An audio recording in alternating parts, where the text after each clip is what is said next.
मैं हूं सुमित चौधरी और आप देख रहे हैं दुनिया भर की खबरों और युद्ध की खबरों का नंबर 1 शो संग्राम।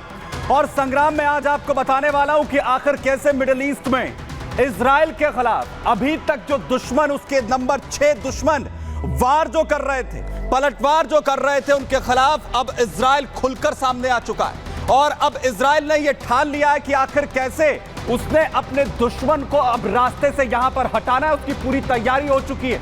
वहीं दूसरी तरफ जिस तरीके के हमले यूक्रेन पर हो रहे हैं, जेलेंस्की सुरक्षा की मांग कर रहे हैं। जेलेंस्की कह रहे हैं कि जल्द से जल्द अब यूक्रेन को सुरक्षा कवच चाहिए। और इसके पीछे आखिर क्या वजह है कि सुरक्षा कवच मांग रहे हैं जेलेंस्की? क्या ट्रंप और पुतिन की बात हो चुकी है? यूक्रेन अब घबरा रहा है? सब कुछ बताने वाला हूं संग्राम में। शुरुआत कर रहे हैं संग्राम की।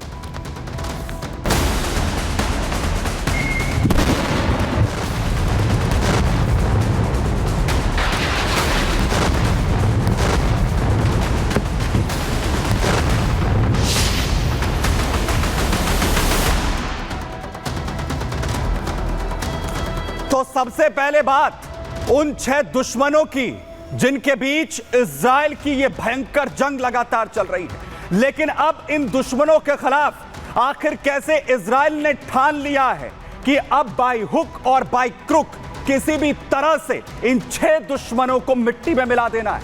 क्योंकि हमले इन की तरफ से लगातार इजराइल को जिस तरीके से किए जा रहे नुकसान पहुंचाने के लिए, उसके बाद अब इजराइल की तरफ से जबरदस्त हमले की तस्वीरें सामने आ रही हैं। सबसे पहले वो तस्वीरें मैं आपको यहां पर दिखाने जा रहा हूं कि आखिर कैसे अपने 6 दुश्मनों पर जो पलटवार है उसकी शुरुआत इजराइल ने कर दी है। देखिए गाजा पर सबसे पहले, गाजा में लगातार बमबारी की तस्वीरें आपने देखी है, लेकिन जबरदस्त हमले की तस्वीरें अब गाजा से मैं आपको दिखा रहा हूं। मिसाइल अटैक होता है यहां पर गाजा में और जबरदस्त वहां पर हमला और चारों तरफ अफरा तफरी मच जाती है।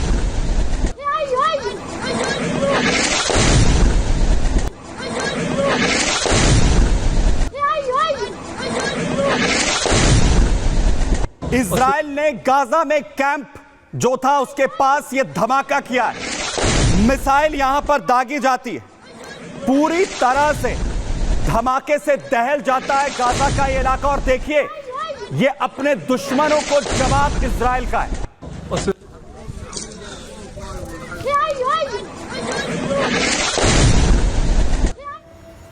और वहीं जहां गाजा में बड़ा यह हमला किया गया है, तो वहीं दूसरी तरफ देखिए बैरूत को भी पूरी तरह से दहला दिया। बैरूत के दाहिए में जबरदस्त ये जो हमले हैं वो इजराइल की तरफ से किए जा रहे हैं।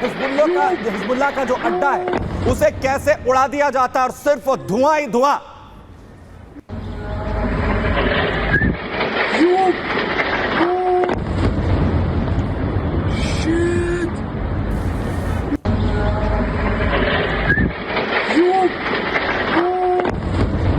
दाहिया में इस इमारत को टारगेट करते हुए प्रिसाइजली अटैक किया जाता है और चारों तरफ सिर्फ धुएं का गुबार नजर आता है।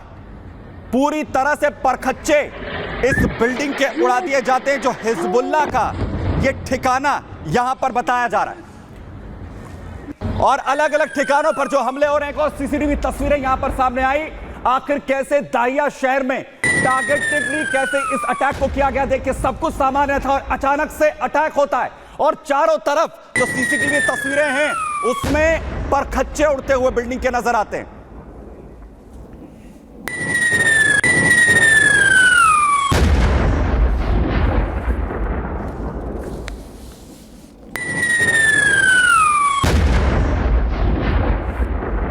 तो जहां एक तरफ अपने दुश्मनों को, जो 6 दुश्मन हैं, उन्हें मिट्टी में मिलाने के लिए बड़े एक्शन किए जा रहे हैं, तो वहीं दूसरी तरफ जो पलटवार हो रहा है उन्हें भी आखिर कैसे इजराइल इससे नाबूद कर रहा है। बड़ी अपडेट आपको युद्ध क्षेत्र से दूं, जहां आयरन डोम पूरी तरह से एक्शन में। पलटवार अगर दुश्मनों की तरफ से हो रहा है तो जवाब यहां पर मिल रहा है। हुती का हमला आईडीएफ ने नाकाम यहां पर किया गया।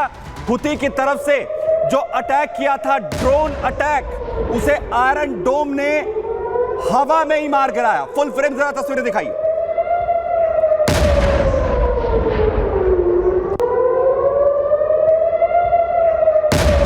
हुती विद्रोही लगातार पलटवार कर रहे हैं और दूसरी तरफ उन्हें कैसे हवा में ही आयरन डोम खत्म कर रहा है। इजराइल लगातार एक तरफ एक्शन में है, बड़ी कार्रवाई कर रहा है, हमास हो, हिजबुल्लाह हो, और दूसरी तरफ पलटवार हो रहा है, तो उन्हें कैसे उड़ा रहा है।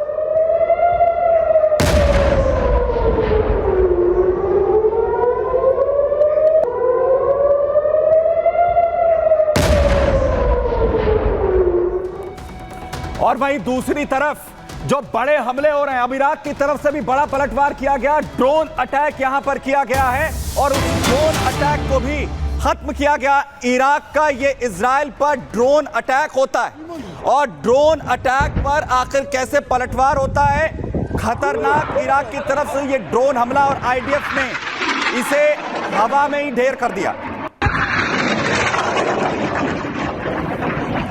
इजरायली नेवी ने दरअसल ये पूरा एक्शन लिया और देखिए कैसे हवा में ही ये ड्रोन खत्म हो जाता है, जो हमले की कोशिश इराक की ओर से हुई थी।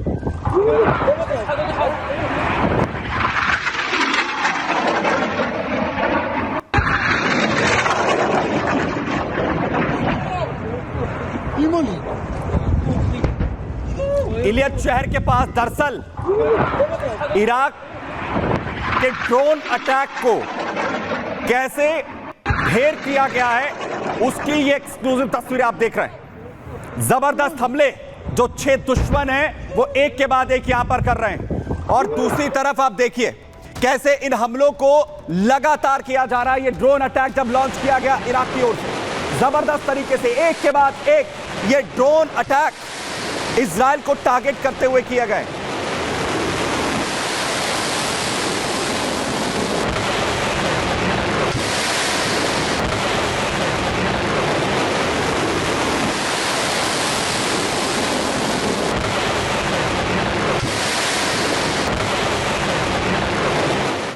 ड्रोन अटैक यहां पर इराक की ओर से हुआ तो पलटवार दूसरी तरफ आईडीएफ ने करते हुए खत्म कर दिया इस ड्रोन को। और वहीं दूसरी तरफ अब नई स्ट्रैटेजी अपनाई जा रही है इजराइल की तरफ से, हिजबुल्लाह के हथियारों का इस्तेमाल कर रही है आईडीएफ जो हथियार हिजबुल्लाह के लगातार जब्त किए गए हैं उन्हीं का इस्तेमाल हिजबुल्लाह के खिलाफ आईडीएफ की तरफ से किया जा रहा है। इजरायली सेना की तरफ से वीडियो जारी किया गया, देखिए ये वो हिजबुल्लाह के हथियार हैं जो जब्त किए गए।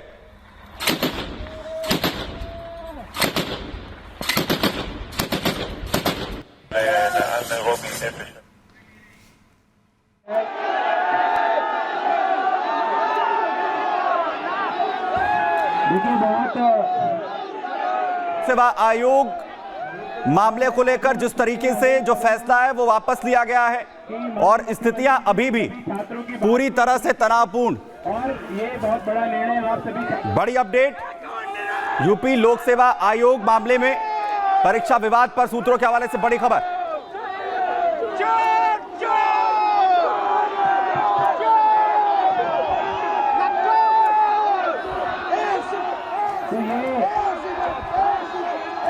सुनते लो, बोल क्या रहे हो, समझने में नहीं आ रहा। शांत रहिए। राघवेंद्र सहयोगी खबर पर ज्यादा जानकारी के साथ सीधा हमारे साथ यहां पर जुड़ रहे। राघवेंद्र, क्या सिचुएशन है, जरा बताइए। देखिए सिचुएशन ये है कि जो उत्तर प्रदेश लोक सेवा आयोग है उसके गेट नंबर 2 पे भारी संख्या में छात्र जुटे हुए हैं। आज चौथा दिन है जब छात्र यहाँ भारी संख्या में है, लेकिन एक बड़ी खबर निकल के आई है। जो वनडे एग्जाम की जो मांग थी, एक मांग उनकी तुरंत मांग ली गई। मुख्यमंत्री योगी आदित्यनाथ ने हस्तक्षेप किया, आयोग के अध्यक्ष से बातचीत किया, बातचीत के बाद आज निर्णय लिया गया है कि अब इनका जो एग्जाम है वो एक दिन में होगा। साथ ही एक समिति का गठन किया गया है, वो समिति भी अपना पूरा रिपोर्ट देगी इस पूरे मामले पर कि आगे किस तरह का निर्णय जाए। लेकिन छात्रों के हाथ में बड़ी जीत है कि जो इनकी एक दिन में एग्जाम हो उसको मान लिया गया है। यहाँ पे बहुत सारे छात्र भी इकट्ठा हैं, हम इनसे जानेंगे कि वो उससे आप क्या कहें, कुछ बोलें भाई साहब। क्या सर? बोला गया कि एक दिन में एग्जाम होगा। सर अब हम सुनेंगे सर। बिल्कुल एक दिन की बात पेपर हो, ये छात्रों के हित में था, हमारी मांगे पूरी की गई। बस दुख की बात यह है कि देर से सुनी, लेकिन सुनी सरकार। हमें सरकार पे ही विश्वास था, इनके ऊपर नहीं था। अब मुख्यमंत्री महोदय को बहुत बहुत धन्यवाद छात्रों को की तरफ से। बस क्या कहें भाई? हम छात्रों की कहीं न कहीं से प्रयास हम लोग किए कैंसिल कराने के लिए, और नॉर्मलाइजेशन प्रक्रिया गलत थी, उसको सरकार भी मान लिया है। और मैं सभी साथियों को धन्यवाद देता हूं जो यहाँ लोग आकर आंदोलन में सफल बना।